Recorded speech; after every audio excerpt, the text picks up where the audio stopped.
Lange Zeit habe ich gedacht, dieses Teil wäre einfach nur unnötig. Ich meine, es ist doch einfach nur eine diagonal halbierte Platte, oder?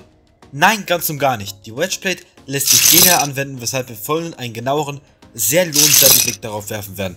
Was kann man mit jedem Teil machen und wie steht's mit seiner Geschichte? Also bleibt dran und los geht's. Beginnen wir mit einem Blick in die Geschichte.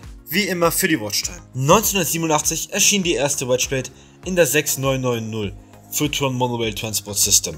Vorher gab es noch einige andere Varianten, doch die Techniken, die ich euch gleich zeigen werde, sehen erst seitdem es die Wedgeplate 3x3 Corner gibt, wirklich schön aus. Deshalb ist das für mich die erste Wedgeplate. In dieser Gattung von Lego-Teilen gibt es allerdings mittlerweile noch so viele neue Elementtypen, fast 100 an der Zahl, weshalb ich hier unmöglich die Geschichte aller Teile erzählen kann. Ein paar ausführliche Zahlen habe ich dennoch für euch. Die 2x4er Wedgeplate kommt in fast 1100 Sets vor, während die 3x3er gerade mal in 828 auftaucht. Die Farbpalette bei diesen Teilen ist zwar nicht so vielseitig wie bei anderen, allerdings gibt es die Wedges in allen wichtigen Farben, man hat also wirklich nichts zu meckern. Zu erwähnen ist auch, dass die Teile immer nach rechts oder links abgeschnitten gibt. Diese haben dann verschiedene Nummern. Das ist allerdings auch ziemlich logisch, oder? Im Namen der Wedges steht dann immer ein Right bzw. Left.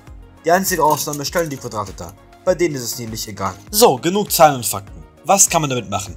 Es gibt drei Möglichkeiten, wie man die Teile verwenden kann. Fangen wir mit der einfachsten an. Wedges ermöglichen es euch, Übergänge in Landschaften flüssiger zu gestalten. Vor allem bei Hügellandschaften kann das sicher von Vorteil sein, hier ein Beispiel. Wenn ihr oftmals unkonventionelle Formen für eure Gebäude verwendet, wie ich es euch ja in diesem Video, wo ihr erfahrt, wie ihr eure Mocks verbessern könnt, empfehle, dann solltet ihr unbedingt die Möglichkeit, die dabei zwischen Etagenplatte und Fassade entstehende Lücke mit Wedges zu minimieren, kennen.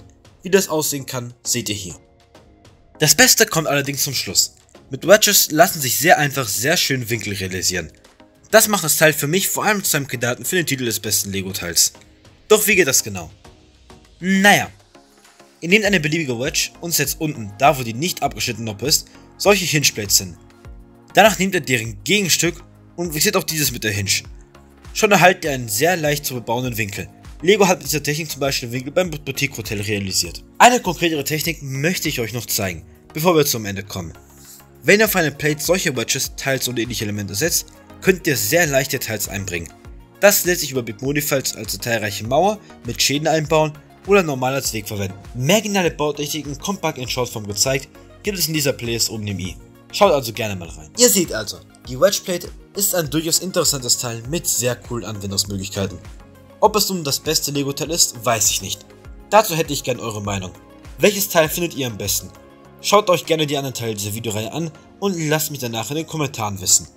Wenn es allerdings doch lieber Tipps zu Mocks sein sollen, könnt ihr in diesem Video hier erfahren, wie man grundlegend einen Mock baut. Also ich würde sagen, wir sehen uns in einem dieser Videos und bis gleich.